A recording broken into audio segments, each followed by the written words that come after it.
if n is a normal subgroup of G, n is a normal subgroup of G, let n be a normal subgroup of G, and the mapping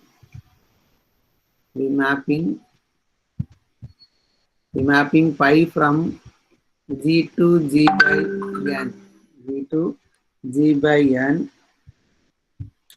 given by pi of G equal to Gn, is an onto homomorphism, and kernel pi equal to n. சரியா? n normal sub குரூப்பா இருந்தா ஜிக்கும் G by என்னுக்கு இடையில ஒரு group homomorphism on to homomorphism exist ஆகும். With kernel வந்து என்னன்னா என்ன இருக்கும். சரியா? இது இந்த ஹோமோமார்பிசத்தை என்ன சொல்லுவாங்கன்னா நேச்சுரல் ஹோமோமார்பிசம் சொல்லுவோம். பை என்ன சொல்லுவோம்னா நேச்சுரல் குரூப் ஹோமோமார்பிசம் சொல்லுவோம். சரியா? Natural group homomorphism. சரியா? ஓகே. இப்போ n வந்து normal subgroup of G, n வந்து normal subgroup of G, pi from G to G by n, pi of G equal to Gn, Gn. இது வந்து on to group ஹோமோமார்பிசமா இருக்கும். இந்த பையோட kernel வந்து என்னன்னா n-ஆ இருக்கும். சரியா? ஃபர்ஸ்ட் ஹோமோமார்பிசம்னு ப்ரூவ் பண்ணும். இப்போ define pi from G to G by n, ஓகேவா? பை G, இங்க ஜின்னு ஒரு எலமெண்ட் எடுத்தீங்கன்னா இங்க எப்படி கொடுக்கலாம்னா Gn ஒரு கொசட் கொடுக்கலாம். சரியா? pi of G equal to Gn, pi of G equal to Gn for every G belongs to G. ஓகேவா? இப்போ குரூப் ஹோமோமார்பிசம் ப்ரூவ் பண்ணணும். So let G1, G2 belongs to G எடுத்துங்க. now pi of G1 into G2 என்ன எழுதுவீங்க? G1 G2 n எழுதுவீங்க. n வந்து normal subgroup. So product of left coset வந்து left coset. So எப்படி எழுதலாம்னா G1 n star G2 n எழுதலாம். G1 எனக்கு பதிலாக pi of G1 போட்டுக்கலாம். சார் இதுக்கு பதிலாக pi of G2 போட்டுக்கலாம். ரைட்டா? ஸோ அப்போ pi of G1 G2 equal to pi of G1 star pi of G2 வந்துட்டு. So pi is a group homomorphism. pi is a group homomorphism. சரியா? Okay. இப்போ அடுத்து என்ன ப்ரூவ் பண்ணணும்னா ஆன் டு ப்ரூவ் பண்ணணும். சரியா? ஆன் டு ப்ரூவ் பண்ணணும். ஆன் டுனா கோடமையில் ஒரு எலமெண்ட் எடுங்க. For any Y belongs to G by n. அப்போ இந்த ஒய் எப்படிப்பா இருக்கும்? y belongs to G by n எடுத்துருக்கேன். ஸோ y equal to என்ன எழுதுவீங்க? G by n உள்ள எலமெண்ட்லாம் கொசட்ஸ் தானப்பா. G by n உள்ளதெல்லாம் கொசட்ஸா இல்லையா? லெஃப்ட் கொசட்டா இருக்கலாம், ரைட் கொசட்ஸா இருக்கலாம். அப்ப இந்த y எப்படி இருக்குன்னா Gn இருக்கும். For some Gn belongs to G by n. ஓகேவா? இந்த Gn-க்கு பதிலா என்ன போட்டுக்கலாம்ப்பா? pi of G போட்டுக்கலாமா? அப்போ for any y belongs to G by n, there exists G in G such that pi of G equal to y வந்துட்டா நான் கண்டுபிடிச்சிட்டோம்ல, y equal to pi of G. So this implies pi is on to. So pi is on to group homomorphism. இப்போ kernel கண்டுபிடிங்க. சரியா? let G belongs to kernel pi எடுத்துங்க. G belongs to kernel pi. Then by definition,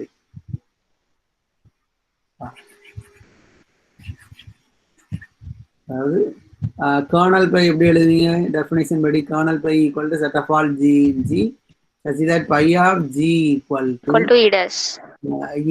சரி, இங்க ஐடென்டிட்டினா E into n. ஓகேவா? Okay sir.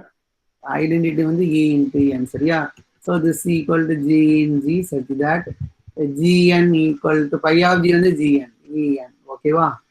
So this equal to என்ன எழுதலாம்னா G in G such that இங்க G எப்படி இருக்கணும்? G E inverse belongs to n ஒரு இடத்துல படிச்சிருக்கோமா?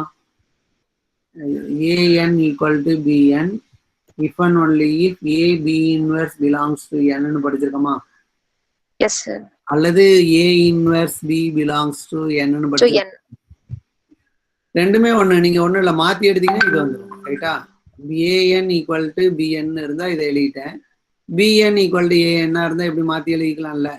ஸோ அப்போ g e inverse belongs to n ஆயிரும்.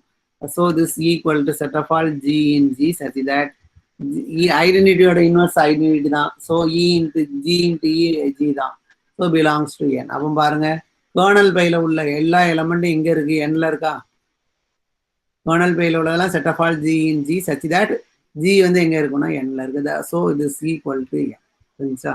ஸோ இதுல இருந்து என்ன கன்க்ளூட் பண்ணலாம்னா, pi from G to G by n is a onto group homomorphism with kernel pi equal to n. Kernel pi equal to n. சரியா?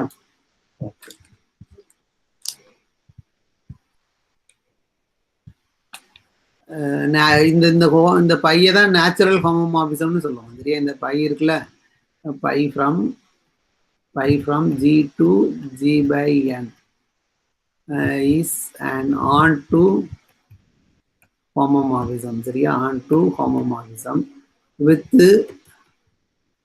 kernel pi equal to n. சரியா? இந்த இதை என்ன சொல்லுவோம்னா நேச்சுரல் group homomorphism. ஓகேவா? Natural group homomorphism சொல்லுவோம். இது மறக்கவே கூடாது, பார்த்துக்க முக்கியமான விஷயம். சரியா? நேச்சுரல் குரூப் ஹோமோமார்பிசம் முக்கியமானது. ஓகே, இப்போ அடுத்து பாருங்க. அடுத்து டெஃபினிஷன். சரியா? நார்மலைசர்னு ஒன்று டிஃபைன் பண்ணுறோம். நார்மலைசர். சரியா?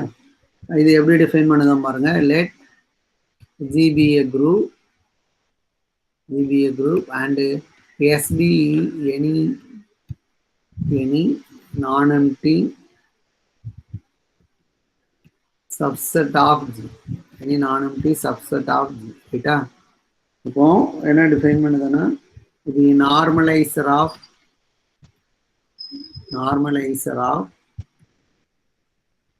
S in G. Normalizer of S in G define பண்ண போறேன். This equal to denoted by n of S. சரியா? n of S னு define பண்ணுவோம். Set of all x in G such that x inverse equal to S. ஓகேவா? Normalizer of S in G வந்து denoted by n of S set of all x in G such that GS G inverse equal to S. GS G inverse equal to S. இது என்ன சொல்லணும்னா normalizer of S in G சொல்றோம். Normalizer of S in G சொல்றோம். சரியா? Okay, இப்போ என்ன சொல்ல போறோம்னா, இப்போ இந்த டெஃபினிஷன்ல if S is a normal subgroup of G னா n of S என்ன வரும்னு சொல்லுங்களேன். n of S என்ன வரும்?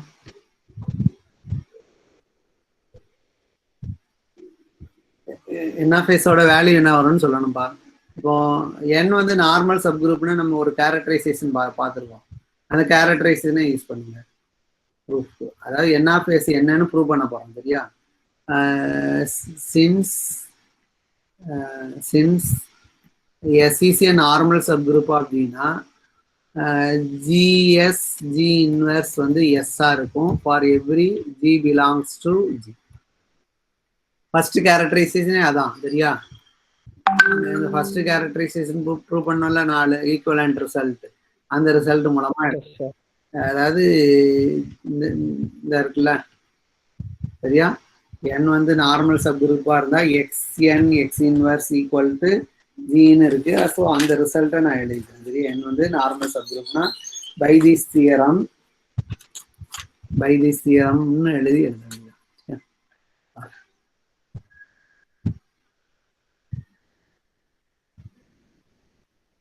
ஸோ அப்போ இது எழுதலாம்ல, அந்த தியரம் படி இந்த இதை எழுதிடலாம். ரைட்டா? அப்போ பாருங்களேன், எந்த ஜி எடுத்தா இந்த ரிசல்ட் ட்ரூ. அப்படிதானே? ஜில இருந்து எந்த ஒரு எலமெண்ட் ஜிஎஸ் ஜி இன்வர்ஸ் வந்து எஸ் ஆ இருக்கும். இப்போ n of s வந்து என்னது?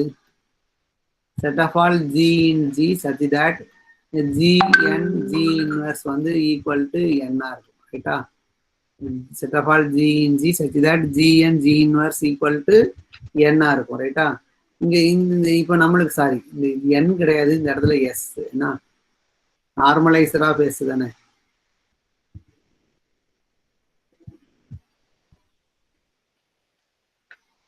அதாவது G N G inverse equal to S. ஓகேவா? இதானே நார்மலைசருடைய. அப்போ பாருங்க இந்த கண்டிஷனை இந்த கண்டிஷனை ஜியில உள்ள எல்லா எலமெண்ட்டும் சாட்டிஸ்ஃபை பண்ணுதாப்பா? என் வந்து எஸ் வந்து நார்மல் சப்குரூப்பா இருந்தா ஜியில உள்ள எல்லா எலமெண்ட்டும் இந்த கண்டிஷனை சாட்டிஸ்ஃபை பண்ணுது ரைட்டா? அப்போ normaliser of S equal to ஜின்னு எழுதிடலாமா? எழுதிடலாமா எழுத முடியாதாங்க? ஜியில உள்ள எல்லா எலமெண்ட்டும் இந்த கண்டிஷனை சாட்டிஸ்ஃபை பண்ணுது. ஸோ பை டெஃபினேஷன் படி என் ஆஃப் எஸ் வந்து என்னவாயிரும்னா ஈக்குவல் டு ஜியா மாறும். அப்போ என் வந்து நார்மல் எஸ் வந்து நார்மல் சப்குரூப் ஆஃப் ஜியா இருந்தா ஒரு நார்மல் சப்குரூப்புடைய நார்மலைசர் என்னன்னா ஜி ஹோல் குரூப்பா இருக்கும். ஒரு நார்மல் சப்குரூப்போட நார்மலைசர் வந்து ஹோல் குரூப்பா இருக்கும். சரியா? ஹோல் குரூப்பா இருக்கும். அதான் இங்க ப்ரூவ் பண்ணியிருக்கோம். சரியா? ஓகே. அடுத்து என்ன ப்ரூவ் பண்ண போறோம்னா என் ஆஃப் எஸ் வந்து இஸ் ஏ சப்குரூப் ஆஃப் ஜின்னு ப்ரூவ் பண்ண போறோம். என் ஆஃப் எஸ் வந்து என்னன்னா சப்குரூப் ஆஃப் ஜின்னு ப்ரூவ் பண்ண போறோம். சரியா? ஓகே. ப்ரூஃப் பாருங்க. ஃபர்ஸ்ட் என் ஆஃப் எஸ்னா என்னன்னு எழுதுங்க, அதுக்கு பிறகு ப்ரூஃப் பண்ணுவோம். N of S equal to set of all G in G such that g N sorry such that g S g inverse equal to S. ஓகேவா? G S g. இப்போ இந்த செட்டு நான் எம்டின்னு சொல்லுங்க பார்ப்போம். என் ஆஃப் எஸ் வந்து நான் எம்டி. சரி, வெரி குட். அதாவது கிளியர்லி இஎஸ் இ இன்வர்ஸ் என்னதுப்பா? எஸ் தானே. இஎஸ் இ இன்வர்ஸ் வந்து S. So this implies identity உள்ள இருக்கும். இப்போ e belongs to N of S. E belongs to N of S. சரியா? இப்போ என்ன ப்ரூவ் பண்ணணும்னா normal N of S is a சப் குரூப்னு ப்ரூவ் பண்ணணும். அப்போ லெட் டூ எலமெண்ட் எடுங்க. X comma y belongs to N of S. So then by definition of N of S என்ன எழுதலாம்? X X S X inverse equal to S and Y S Y inverse equal to S. ஏன்னா இது எக்ஸும் ஒய்யும் normaliser of எஸ்ல இருக்கு. So இந்த condition true எக்ஸுக்கும் ஒய்க்கும். ரைட்டா? Okay. இப்போ என்ன ப்ரூவ் பண்ணணும்? கிளைம் என்னன்னா xy belongs to n of s ன்னு சொல்லணும். and x inverse also belongs to n of s ன்னு சொல்லணும். சரியா? x inverse also belongs to n of s ன்னு சொல்லணும். சரியா?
ஓகே.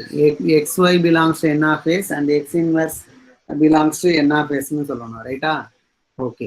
இப்போ xy s xy inverse xy the inverse equal to s ன்னு ப்ரூவ் பண்ணணும் ரைட்டா. அப்போ x y s இதை எப்படி எழுதலாம்னா y inverse x inverse எழுதிக்கலாம் சரியா. இப்போ இந்த ys y inverseக்கு பதிலாக என்ன போட்டுக்கலாம், ys y inverseக்கு பதிலாக என்ன போட்டுக்கலாம், x இதை sன்னு போட்டுக்கலாமா, இது x inverse. இது என்ன ஆகும் பாருங்க, இது வந்து s தானே. அப்போ xy s xy inverse equal to s ன்னு வந்துட்டா. அப்போ xy எங்க வந்துரும், n of s ல வந்துருமா. இருங்க, x belongs to n of s னா என்ன அர்த்தம்பா, xs x inverse equal to s தானே, இதானப்பா. அப்போ xy வந்து n of s ல இருக்கணும்னா xy s xy inverse வந்து s ன்னு வரணும். இங்க கொண்டு வந்துட்டோம்ல, கொண்டு வந்துட்டோமா இல்லையா. xy belongs to this. x வந்து எங்க இருக்குன்னா n of s ல இருக்கு. ஸோ அப்போ x s x inverse வந்து s ன்னு எழுதலாம். இங்க என்ன செய்யணும்னா x inverse கொண்டு வரணும் உள்ள சரியா, x inverse கொண்டு வரணும். இப்போ x inverse கொண்டு வரணும்னா இப்போ இதை எப்படி எழுதலாம்னு பாருங்க.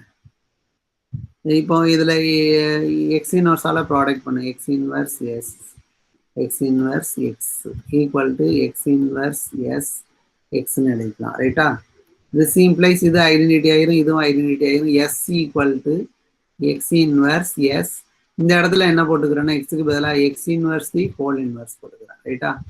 அப்போ இந்த இந்த இந்த இங்க பாருங்க, எக்ஸுக்கு பதிலாக x inverse போட்டுட்டேன், y s y inverse equal to s ன்னு இருக்கா. அப்போ y எங்க வந்துடும், n of s ல வரும் ரைட்டா.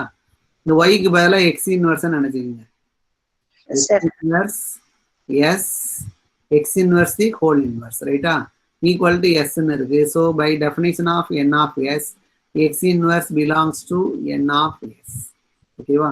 ஸோ இதுல இருந்து என்ன பாருங்க, xy belongs to n of s சொல்லிட்டோம், x inverse belongs to n of s சொல்லிட்டோம்.